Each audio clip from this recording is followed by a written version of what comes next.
and clear message to the entire world. America will no longer tolerate illegal immigration. And this president expects that every nation on this planet will cooperate with the repatriation of their citizens. As proven by this weekend, when President Trump swiftly directed his team to issue harsh and effective sanctions and tariffs on the Colombian government, upon hearing they were denied a U.S. military aircraft full of their own citizens who were deported by this administration. Within hours, the Colombian government agreed to all of President Trump's demands, proving America is once again respected on the world stage.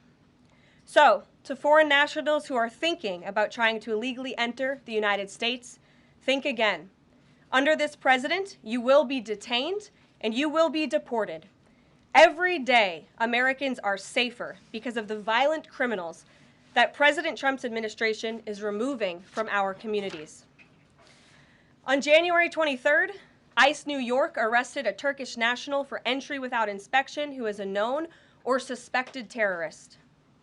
On January 23rd, ICE San Francisco arrested a citizen of Mexico unlawfully present in the United States who has been convicted of continuous sexual abuse of a child aged 14 years or younger. ICE St. Paul has arrested a citizen of Honduras who was convicted of fourth-degree criminal sexual conduct with a minor. ICE Buffalo arrested a citizen of Ecuador who has been convicted of rape. ICE Boston arrested a citizen of the Dominican Republic who has a criminal conviction for second-degree murder. This criminal was convicted of murder for beating his pregnant wife to death in front of her 5-year-old son. And ICE St. Paul also arrested a citizen of Mexico who was convicted of possessing pornographic material of a minor on a work computer. These are the heinous individuals that this administration is removing from American communities every single day, and to the brave state and local law enforcement officers, CBP, and ICE agents who are helping in the facilitation of this deportation operation, President Trump has your back, and he is grateful for your hard work. On the economic front, President Trump took immediate action to lower costs for families who are suffering from 4 long years of the Biden administration's destructive and inflationary policies. President Trump ordered the heads of all executive departments and agencies to help deliver emergency price relief to the American people, untangle our economy from Biden's regulatory constraints, and end the reckless war on American energy. President Trump also signed sweeping executive orders to end the weaponization of government and restore common sense to the federal bureaucracy.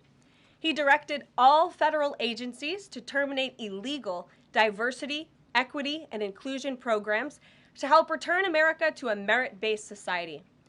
President Trump also signed an executive order declaring it is now the policy of the federal government that there are only 2 sexes, male and female. Sanity has been restored.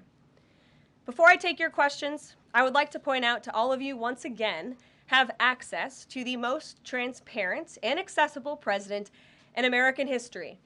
There has never been a president who communicates with the American people and the American press corps as openly and authentically as the 45th and now 47th president of the United States.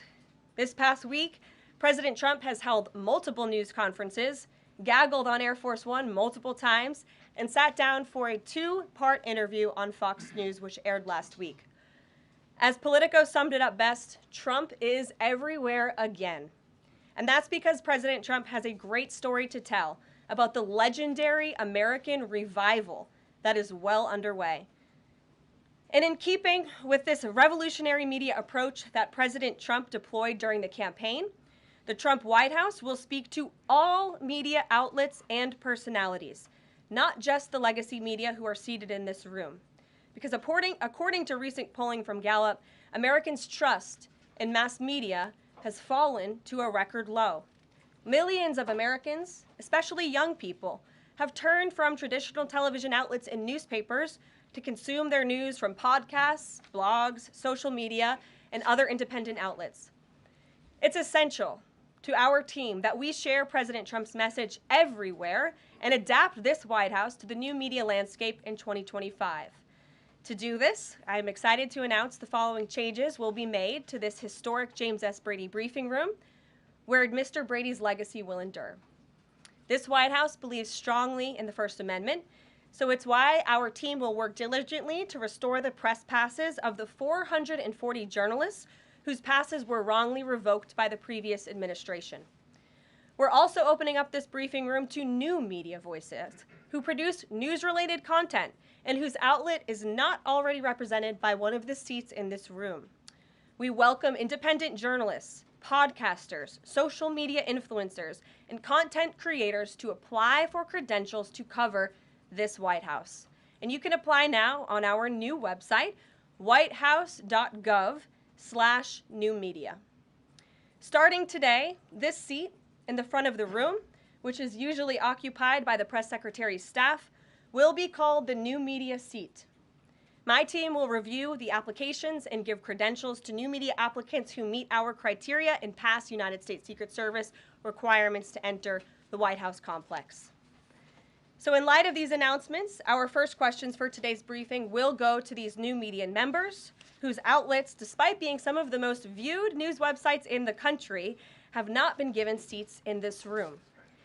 And before I turn to questions, I do have news directly from the President of the United States that was just shared with me in the Oval Office. From President Trump directly, an update on the New Jersey drones. After research and study, the drones that were flying over New Jersey in large numbers were authorized to be flown by the FAA for research and various other reasons. Many of these drones were also hobbyists, recreational, and private individuals that enjoy flying drones. In time, it got worse due to curiosity. This was not the enemy. A statement from the President of the United States to start this briefing with some news. And with that, I will turn it over to questions. And we will begin with our new media members, Mike Allen from Axios, Matt Boyle from Breitbart. Mike, why don't you go ahead? Thank you very much. Karoline, does the President see anything fishy about Deepsea, either its origins or its cost? And could China's ability to make these models quicker, cheaper, affect our thinking about expanding generation data centers, chip manufacturing? Sure. The President was asked about DeepSeek last night on Air Force One when he gaggled for, I think, the third or fourth time throughout the weekend with members of the traveling press corps. The President said that he believes that this is a wake-up call to the American AI industry. The last administration sat on their hands and allowed China to rapidly develop this AI program. And so President Trump believes in restoring American AI dominance. And that's why he took very strong executive action this past week to sign executive orders to roll back some of the onerous regulations on the AI industry. And President Trump has also proudly appointed the first AI and crypto czar at this White House, David Sachs, whom I spoke with yesterday, very knowledgeable on this subject, and his team is here working every single day to ensure American AI dominance. As for the national security implications, I spoke with NSC this morning. They are looking into what those may be, and when I have an update, I will share it with you, Mike. Caroline, you say restore U.S. dominance. Is there a fear that the U.S. either is falling or has fallen behind? And how would the President make sure the U.S. stays ahead? No, the President is confident that we will restore American dominance in AI. Yeah, so Caroline, first off, thank you to you and President Trump for actually giving voices to new media outlets that represent millions and millions of Americans. The thing I would add, I've got a two-part question for you. The first is just can you expand upon what steps the White House is going to take to bring more voices, not less, which is what our founder, Andrew Breitbart, believed in, into this room where they rightfully belong? Yeah. Absolutely. And as I said in my opening statement, Matt, it is a priority of this White House to honor the First Amendment. And it is a fact that Americans are consuming their news media from various different platforms, especially young people. And as the youngest press secretary in history, thanks to President Trump, I take great pride in opening up this room to new media voices to share the President's message with as many Americans as possible. In doing so, number one, we will ensure that outlets like yours, Axios and Breitbart, which are widely respected and viewed outlets, have an actual seat in this room every day. We also, again, encourage anybody in this country. Whether you are a TikTok content creator, a blogger, a podcaster, if you are producing legitimate news content, no matter the medium, you will be allowed to apply for press credentials to this White House. And as I said earlier, our new media website is whitehouse.gov/new media. And so we encourage people to apply. Again, as long as you are creating news-related content of the day and you're a legitimate independent journalist, you're welcome to cover this White House. And secondly, Karoline, you said you laid out several of the actions that President Trump has taken. Obviously, it's a stark contrast to the previous administration, a breakneck speed from President Trump. Can we expect that pace to continue as the first 100 days moves along here and beyond that? Absolutely. There's no doubt President Trump has always been the hardest working man in politics. I think that's been proven over the past week. This president has again signed more than 300 executive orders. He's taken historic action. I gaggled aboard Air Force One to mark the first 100 days of this administration, 4 p.m. last Friday, or first 100 hours rather. And this president did more in the first 100 hours than the previous president did in the first 100 days. So President Trump, I think you can all expect for him to continue to work at this breakneck speed, so I hope you're all ready to work very hard. I know that we are. Zeke Miller. Thanks, Karoline. A question that we've asked your predecessors of both parties in this job. When you're up here in this briefing room speaking to the American public, do you view yourself and your role as advocating on behalf of the president or providing the unvarnished truth that is, not to lie, not to obfuscate to the American people? I commit to telling the truth from this podium every single day. I commit to speaking on behalf of the President of the United States. That is my job. And I will say it's very easy to speak truth from this podium when you have a president who is implementing policies that are wildly popular with the American people, and that's exactly what this administration is doing. It's correcting the lies and the wrongs of the past 4 years, many of the lies that have been told to your faces in this very briefing room. I will not do that. But since you brought up truth, Zeke, I would like to point out, while I vowed to provide the truth from this podium, we ask that all of you in this room hold yourselves to that same standard. We know for a fact there have been lies that have been pushed by many legacy media outlets in this country about this president, about his family, and we will not accept that. We will call you out when we feel that your reporting is wrong or there is misinformation about this White House. So yes, I will hold myself to the truth, and I expect everyone in this room to do the same. And Karoline, just on a substantive question, yesterday the White House Office of Management and Budget directed across the board freeze, with some exceptions for individual assistance, we understand, to federal grants. It's caused a lot of confusion around the country among Head Start providers, among providers services to homeless veterans, Medicaid providers, states saying they're having trouble accessing the portal. Could you help us clear up some of the confusion, give some certainty to folks, and also is that uncertainty, how does that uncertainty service the president's voters? Well, I think there's only uncertainty in this room amongst the media. There's no uncertainty in this building. So let me provide the certainty and the clarity that all of you need. This is not a blanket pause on federal assistance and grant programs from the Trump administration. Individual assistance, that includes, I'm not naming everything that's included, but just to give you a few examples, Social Security benefits, Medicare benefits, food stamps, welfare benefits, assistance that is going directly to individuals will not be impacted by this pause. And I want to make that very clear to any Americans who are watching at home who may be a little bit confused about some of the media reporting. This administration, if you are receiving individual assistance from the federal government, you will still continue to receive that.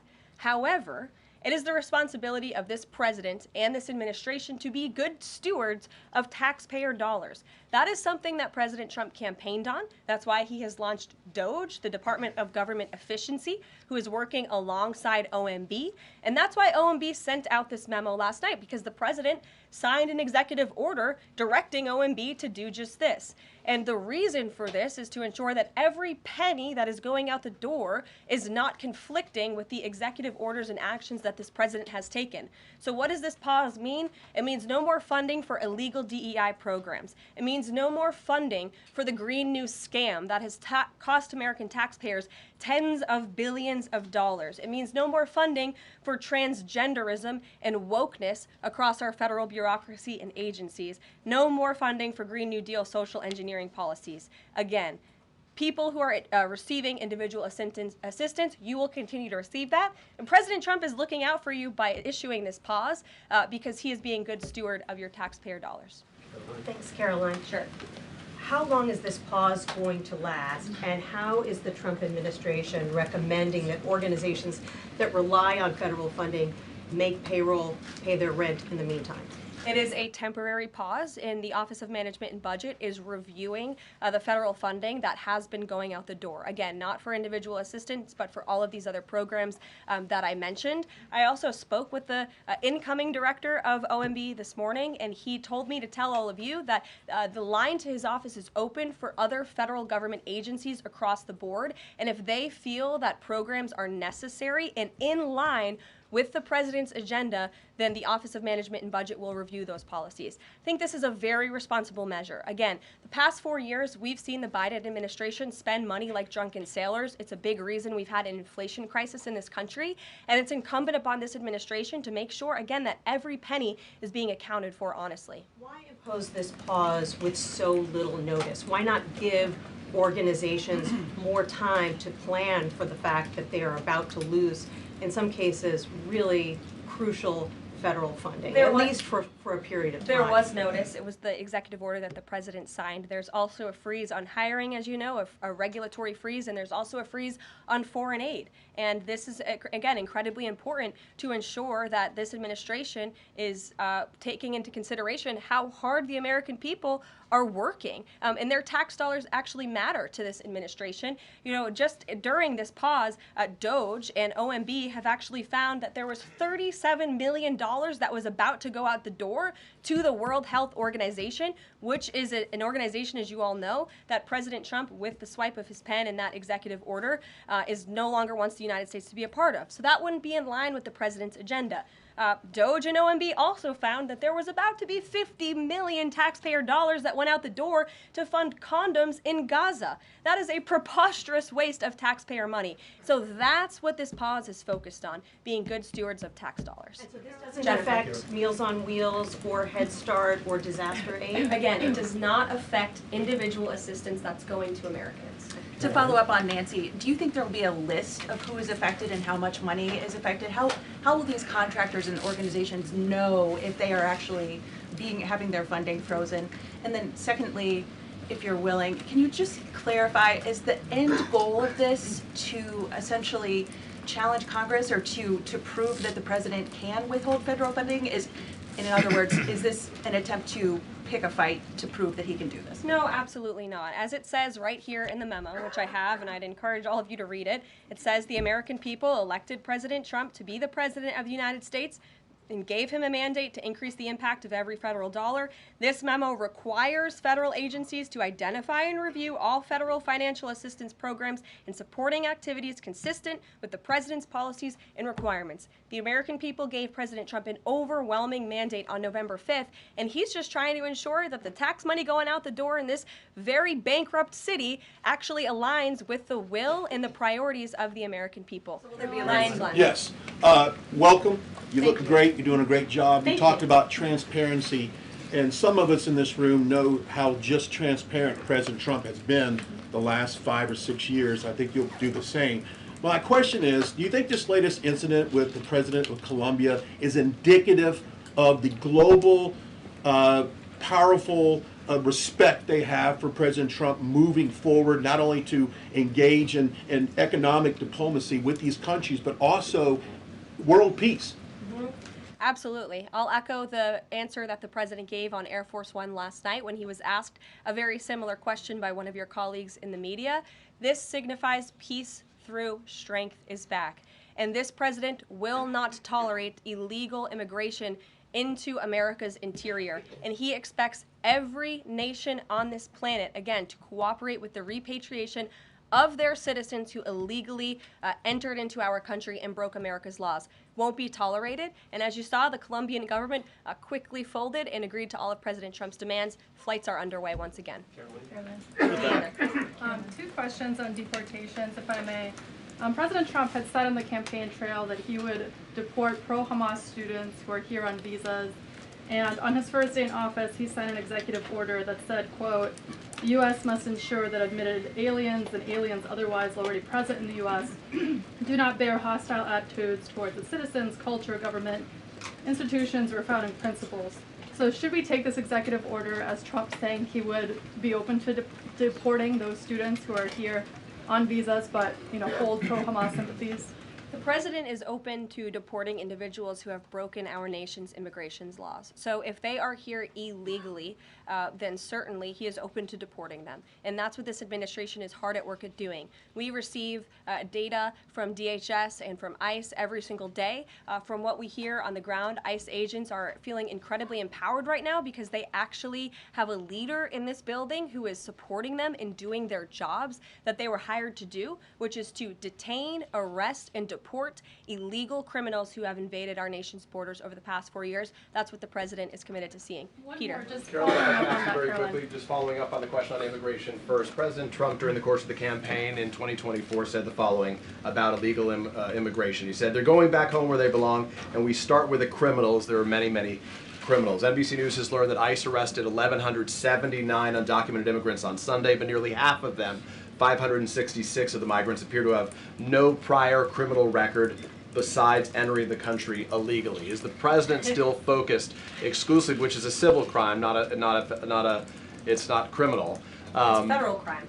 So I'm asking though, he said he was going to focus on those violent offenders first. So is violent offenders no longer the predicate for these people to be deported? The president has said countless times on the campaign trail, I've been with him at the rallies, I know you've been there covering them too, Peter, that he is focused on launching the largest mass deportation operation in American history of illegal criminals. And if you are an individual, a foreign national, who illegally enters the United States of America, you are, by definition, a criminal. And so therefore, you are subject to deportation. I apologize for interrupting. So to be clear, it's not violent criminals do not receive precedence in terms of the deportations taking place. The president has also said two things can be true at the same time. We want to deport illegal criminals, illegal immigrants from this country, but the president has said that, of course, the illegal criminal drug dealers, the rapists, the murderers, the individuals who have committed heinous acts on the interior of our country and who have terrorized law-abiding American citizens, absolutely, those should be the priority of ICE, but that doesn't mean that the other illegal criminals who entered our nation's borders are off the table. Understood. Then let me ask you a separate question about the confusion that still exists across the country right now as it relates to the freeze or the pause as it's described.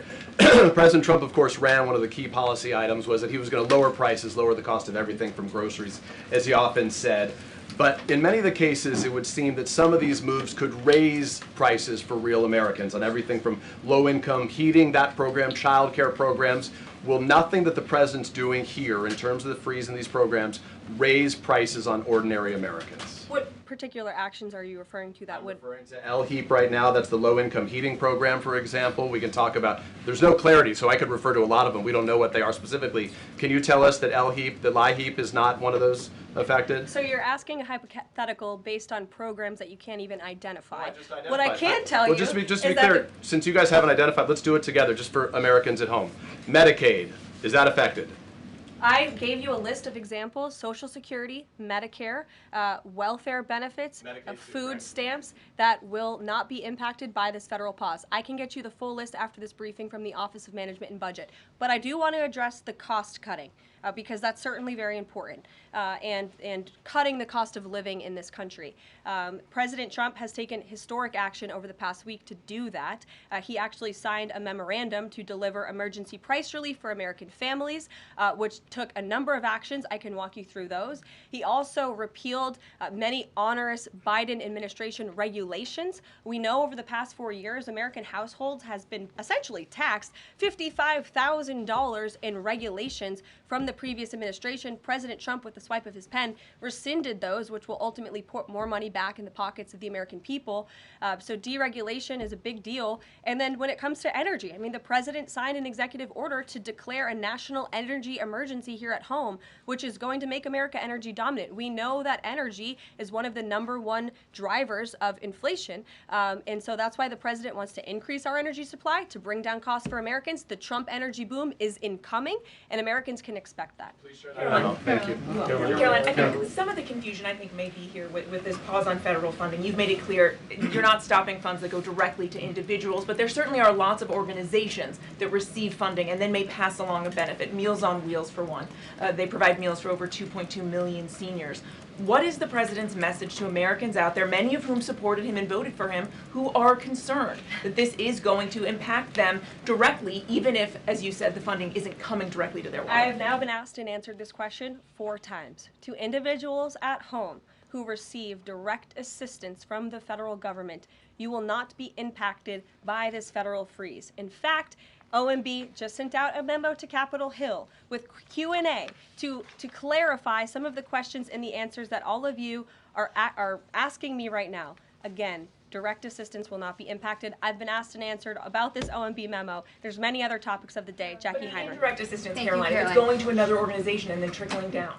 Direct assistance that is in the hands of the American people will not be impacted. Again, as I said to Peter, we will continue to provide that list as it comes to fruition, but OMB right now is focused on analyzing the federal government's spending, which is exactly what the American people elected President Trump to do. And one question on immigration, Karoline, on immigration. Of the 3,500 arrests ICE has made so far since President Trump came back into office, can you just tell us the numbers? How many have a criminal record versus those who are just in the country illegally? All of them, because they illegally broke our nation's laws and therefore they are criminals as far as this administration goes. I know the last administration didn't see it that way, so it's a big culture shift in our nation to view someone who breaks our immigration laws as a criminal, but that's exactly what they are. You may have the point of going with the worst first. They all have a criminal record. And welcome to the briefing If they room. broke our nation's laws, yes, they are criminal. Yes. Thank you. On stripping security details for figures like John Bolton, Pompeo, Brian Hook, Senator Tom Cotton said that he's seen the intelligence and the threat from Iran is real for anyone who played a role in the Soleimani strike. He voiced concern it wouldn't just impact those individuals, but potentially their family, innocent bystanders, friends, anyone who's near them when they're out in public. Is the president open to reconsidering his decision? The president was asked and answered this yesterday, and he was firm in his decision despite some of the comments that you had referenced, and he's made it very clear that he does not believe American taxpayers should fund security details for individuals who have served in the government for the rest of their lives, and there's nothing stopping these individuals that you mentioned from obtaining private security. That's where the president stands on it. I have no updates on that. Is there any concern that this decision might jeopardize the administration's ability to hire the best advisors for these kinds of positions in the future? No, in fact, I've talked to the Presidential Personnel Office who has told me directly that there is such an influx of resumes for this administration that it's incredibly overwhelming. There is no lack of talent for the Trump administration. And Ron, would he take any responsibility if anything happened to these people? Would he feel at all that his decision was a factor in that? The president was asked and answered this yesterday. I defer you to his comments. Caroline. Reagan, since you're in the back row, I hear you, the back row hasn't gotten much attention in the last 4 years, so I'm happy to answer your question. And I can project. Does the president intend to permanently cut off funding to NGOs that are bringing illegal foreign nationals to the country, such as Catholic charities? I am actually quite certain that the president signed an executive order that did just that, and I can point you to that. More, Caroline, President Trump issued an executive order on increased vetting for refugees and visa applications. Right. Part of that order was considering an outright ban for countries that have deficient screening processes. Has the president considered yet which countries might fall into this category, or countries like Afghanistan or Syria under consideration for a full ban? Yeah, so the president signed an executive order to streamline the vetting for visa applicants and for illegal immigrants in this country who are coming, of course, from other nations. It also directed the Secretary of State to review the process and make sure that other countries around the world are being completely transparent with our nation and the individuals that they are sending here. And so the Secretary of State has been directed to report back to the president. I haven't seen that report yet. We've only been here for a few days. One on the freeze in federal funding. Who advised the president on the legality of telling government agencies that they don't have to spend money that was already appropriated by Congress? Well, as the OMB memo states, this is certainly within the confines of the law. So White House counsel's office believes that this is within the president's power to do it, and therefore he's doing it. Okay, so they disagree with lawmakers who say that they don't have the power to freeze this funding. Again, I would point you to the language in the memo that clearly states this is within the law. And on what happened on Friday night, the administration fired several inspectors general without giving Congress the 30-day legally required notification that they were being fired. I think only 2 were left at DHS and the DOJ. And then yesterday we saw several prosecutors, I believe 12, fired from the Justice Department who worked on the investigations into the president. As you know, they are career prosecutors, therefore they are afforded civil service protections. How is the administration deciding which laws to follow and which ones to ignore? So it is the belief of this White House and the White House counsel's office that the president was within his executive authority to do that. He is the executive of the executive branch, and therefore he has the power to fire anyone within the executive branch that he wishes to. There's also a case that went before the Supreme Court in 2020, Scala Law LLC versus the Customs, Bureau protection. I would advise you to look at that case, and that's the legality that this White House was resting on. So you're confident that if they bring lawsuits against you, those prosecutors who were fired, that they will succeed? We will win in court. And yes. Did he personally direct this, given they worked on the classified documents investigation and the election interference investigation? This was a memo that went out by the Presidential Personnel Office, and the president is the leader of this White House. So yes. Yes. Karoline. Karoline? Sure. Thank you. Congrats on your first day behind the podium. Thank you. President Trump ended funding for UNRWA and also designated the Houthis a foreign terrorist organization. That's right. Both were decisions that the previous administration had reversed. So here's my question. Will there be an investigation into who gave the previous administration this terrible advice? Well, that's a very good point. I haven't heard discussions about such an investigation, but it wouldn't be a bad idea considering that the Houthis certainly are terrorists. They have launched attacks on U.S. naval ships across this world, and so I think it was a very wise move by this administration to redesignate them as a terrorist group, because they are, and I think it was a foolish decision by the previous administration to do so. As for an investigation, I'm not sure about that, but it's not a bad idea. Josh. Thank you for the question. I appreciate it. Can you give us an update on the president's plans for his tariff agenda? He spoke a lot about this yesterday, and there's a couple of dates coming up that he's spoken to. Number one, February 1st, he's alluded to both the potential for tariffs for Canada and Mexico, but also China to take effect on those days. What's he thinking about that? Yeah. Should those countries expect that? Again, he was asked and answered this question this past weekend when he took a lot of questions from the press, and he said that the February 1st date for Canada and Mexico still holds. The China 10% tariff that he also had mused about last Tuesday going into effect on the same day. Yeah, the president has said that he is very much still considering that for February 1st. Yesterday he talked also about sectoral tariffs on, for instance, pharmaceuticals as well as semiconductor computer chips. He talked about steel, aluminum, and copper. What's the timeline on those? Is that a similar sort of coming days thing? Yeah, so when the president talked about that in his speech yesterday, that actually wasn't a new announcement. That was within a presidential memorandum that he signed in one of the first days here in the White House on his America First trade agenda.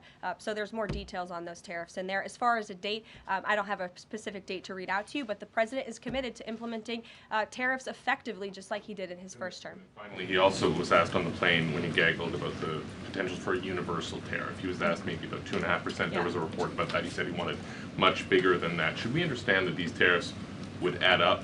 You know, in other words, you might have country-specific tariffs like Canada, Mexico, China. You might have sectoral tariffs like on pharmaceuticals, as well as a potential universal tariff on top of that. Do these stack on one or the other, or would one sort of take precedence over another? All I can point you to is what the president has said on this front. The February 1st date for Canada and Mexico, also the China tariff that he has discussed. He rejected the 2.5% tariff. He said that was a little bit too low. He wants it to be higher. I'll leave it to him to make any decisions on that front. Phil Wegman. What the Mexicans and Canadians have done so far, do you have any comment on whether that has met the bar, what he wants to see on fentanyl? Thank you. I won't get ahead of the president again on advocating to foreign nations on what they should or shouldn't do to get away from these tariffs. The president has made it very clear, again, that he expects every nation around this world to cooperate with the repatriation of their citizens, and the president has also put out specific statements in terms of Canada and Mexico when it comes to what he expects in terms of border security. We have seen a historic level of cooperation from Mexico, but again, as far as I'm still tracking, and that was last night talking to the president directly, February 1st is still on the books. Phil. Thank you, Caroline. Caroline, quick programming note and then a question on taxes. Programming note. Well, in terms of programming, Sounds should we fun. expect to see you here every day? How frequently will these press briefings be? It is a good question, April. So look, the president, as you know, is incredibly accessible. First day here, he wanted all of you in the Oval Office. You got a 60-minute press conference with the leader of the free world while he was simultaneously signing executive orders. I may add that's pretty impressive. I don't think the previous office holder would be able to pull such a thing off. So look, the president is the best spokesperson that this White House has, and I can assure you that you will be hearing from both him and me as much as possible. And then a question about tax cuts. You know, the president has promised to extend the tax cuts from the previous term.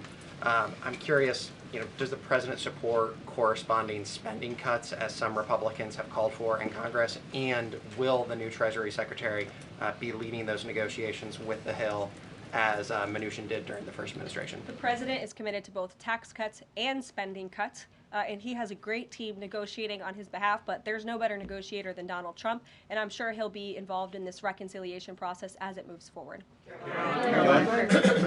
Caroline, in the announcement that you made last night on the Iron Dome, it said the president had directed that the United States will build this Iron Dome. Yeah. When you read into the executive order, it seemed short of that. It asked for a series of studies and reports back to him. Can you tell us whether the president has directed this, and if he is as concerned on this issue, why the suspensions that we saw listed by OMB included so many different nuclear programs, non-proliferation programs, programs to blend down nuclear weapons, and so forth? First of all, when it comes to the Iron Dome, the executive order directed the implementation of an Iron Dome. It also, as you said, kind of directed research and studies to see if or how the United States can go about doing this, particularly the Department of Defense. When it comes to the other question that you asked about those specific programs, again, I would say this is not a ban. This is a temporary pause and a freeze to ensure that all of the money going out from Washington, D.C. is in line with the president's agenda. And as the Office of Management and Budget has updates on what will be kickstarted once again, I will provide those to you. Just to clarify for a sec what you were saying before on Medicaid.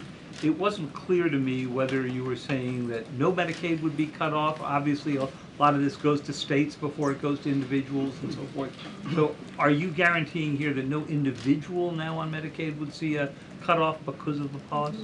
I'll check back on that and get back to you. John. Thanks a lot, Caroline. As you know, in the first week that the president was in office, signed an executive order as it relates to birthright citizenship, trying to eliminate that. Now, 22 state attorney generals have said that this is unconstitutional. A federal judge has just agreed with their argument. What's the administration's argument for doing away with birthright citizenship? The folks that you mentioned have a right to have that legal opinion, but it is in disagreement with the legal opinion of this administration. This administration believes that birthright citizenship is unconstitutional, and that is why President Trump signed that executive order.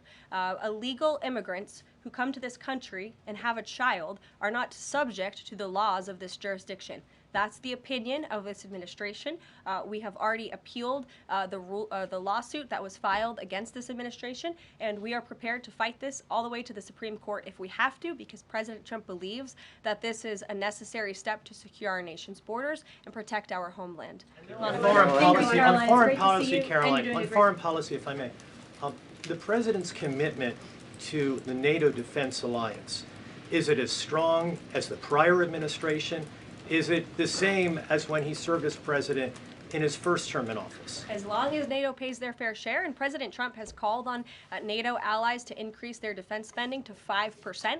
You actually saw the head of NATO at Davos last week on Bloomberg television saying that President Trump is right, and if Europe wants to keep itself safe, they should increase their defense spending. I would just add that there was no greater ally to our European allies than President Trump in his first term. The world for all nations in Europe, and of course here at home, was much safer because of President Trump's peace through strength diplomatic approach.